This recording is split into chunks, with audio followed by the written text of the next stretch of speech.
धार्मिक मान्यताओं में अक्सर देखा गया है कि पूजा के समय सिर का ढका होना जरूरी होता है। स्त्री हो अथवा पुरुष, पूजन के समय किसी के सिर खुले नहीं होने चाहिए।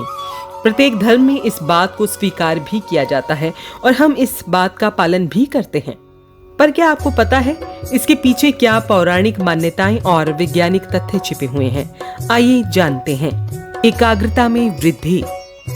पहली मान्यता के अनुसार पूजा करते समय सिर के ढके होने से मन की एकाग्रता में वृद्धि होती है। ऐसा माना जाता है कि किसी भी अनुष्ठान अथवा पूजन क्रम में सिर ढका होता है तो मन की चंचलता कम हो जाती है, जिससे पूजन कार्य में व्यक्ति की एकाग्रता बढ़ती है। ईश्वर के प्रति सम्मान का प्रतीक। पूजा के समय सिर को ढकना ईश्वर को सम्मान देना है।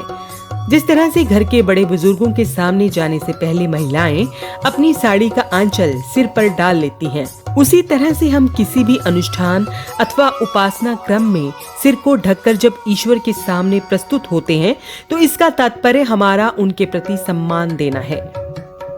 सकारात्मक भावों का होता है विकास। जी हाँ, ऐसी मान्यता है कि सिर के खुले होने से नकारात्मक ऊर्जा बालों के माध्यम से हमारे मन मस्तिष्क में प्रवेश करती है, जो हमारे धार्मिक अनुष्ठान में अवरोध उत्पन्न करती है और मन की चंचलता को बढ़ाती है। सिर को ढककर रखने से हमारे अंदर सकारात्मकता का भाव आता है। रंग भी है एक वजह।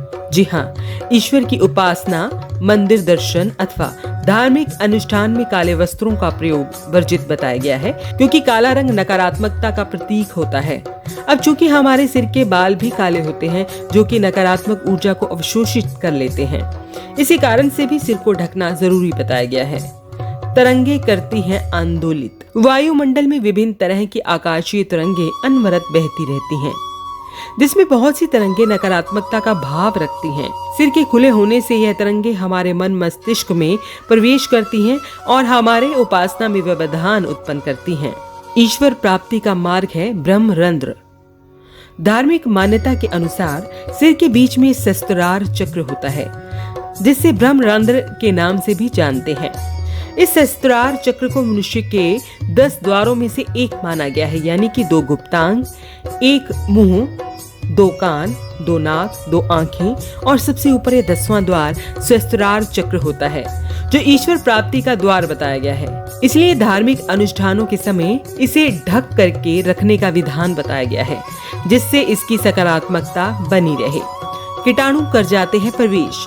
जी हाँ, वैज्ञानिक तथ्य ये भी है कि सिर जब खुला होता है तो आकाशीय तरंगे एवं जलवायु परिवर्तन के साथ साथ विभिन्न तरह के रोगाणु एवं कीटाणु सिर के बालों से होते हुए हमारे शरीर में प्रवेश करते हैं, जो मन के भावों में परिवर्तन के साथ साथ हमारे शरीर में विभिन्न प्रकार के मौसमी बीमारियों की भी वृद्धि करते हैं। इसलिए सिर के ऊपर साफा, पगड़ी, गमछा, रुमाल, पल्लू अथवा दुपट्टा रखना महत्वपूर्ण बताया गया है।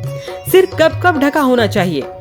जब आप पूजा करें, मंदिर जाएं, हवन करें, जाप करें, विवाह के समय, मंदिर अथवा पेड़ की परिक्रमा करते समय इत्यादि धार्मिक अनुष्ठानों में पुरुष अथवा महिला दोनों को अपने सिर अवश्य ढक लेने चाहिए। प्राचीन काल में राजा महाराजाओं के सिर पर मुकुट, पगड़ी और साफे का होना भी इसी बात का प्रतीक है कि सिर को सदैव आवृत करके रखना चाहिए।